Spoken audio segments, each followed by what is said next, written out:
మరికొన్ని రోజుల్లో ఐపీఎల్ మహాసమరం మొదలు కాబోతుంది. ఈ సీజన్ ఐపీఎల్కి ముందు మెగా ఆక్షన్ జరగడంతో జట్లన్నీ కొత్త ఆటగాళ్లతో సరికొత్తగా బరిలోకి దిగబోతున్నాయి. అన్ని ఫ్రాంచైజీలు ఇప్పటికే వారి ఆటగాళ్లను పదును పెట్టడానికి ప్రాక్టీస్ సెషన్స్, ఇంట్రా స్క్వాడ్ మ్యాచ్ను నిర్వహిస్తున్నాయి. చూస్తుంటే ఈ సీజన్ ఐపీఎల్ మునుపటి సీజన్ల కంటే రెట్టించిన ఉత్సాహంతో జరిగేలా కనిపిస్తుంది. ఇప్పటికే చాలా మంది క్రికెట్ మాజీలు, విశ్లేషకులు ఏ జట్టు ఈసారి ఐపీఎల్ టైటిల్ గెలుస్తుందనే విషయమై రకరకాల విశ్లేషణలు కూడా చేస్తున్నారు. ఇప్పుడు తాజాగా బెంగళూరు జట్టు మాజీ ఆటగాడు దినేష్ కార్తిక్ ఈ సీజన్ ఐపీఎల్పై కీలక విశ్లేషణ చేశాడు.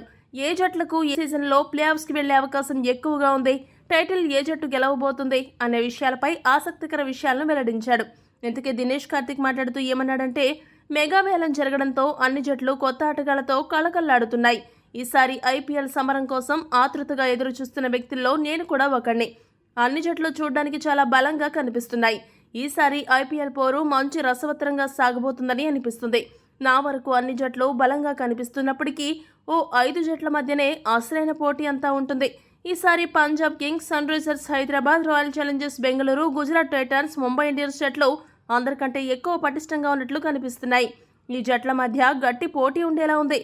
వీరిలోనే 4 జట్లు ఈ సీజన్లో ప్లే ఆఫ్స్కి కూడా చేరనున్నాయని నా అంచనా.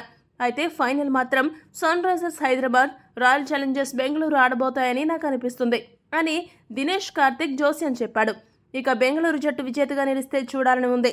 ఈసారి బెంగళూరు జట్టు కూడా అంతే కసితో బరిలోకి దిగబోతుందని కూడా దినేష్ కార్తిక్ చెప్పుకొచ్చాడు. ఈ వీడియో కనుక మీకు నచ్చినట్టయితే లైక్, షేర్, కామెంట్ చేయండి. మరిన్ని స్పోర్ట్స్ అప్డేట్స్ కోసం మా ఛానల్ను సబ్స్క్రైబ్ చేసుకోండి.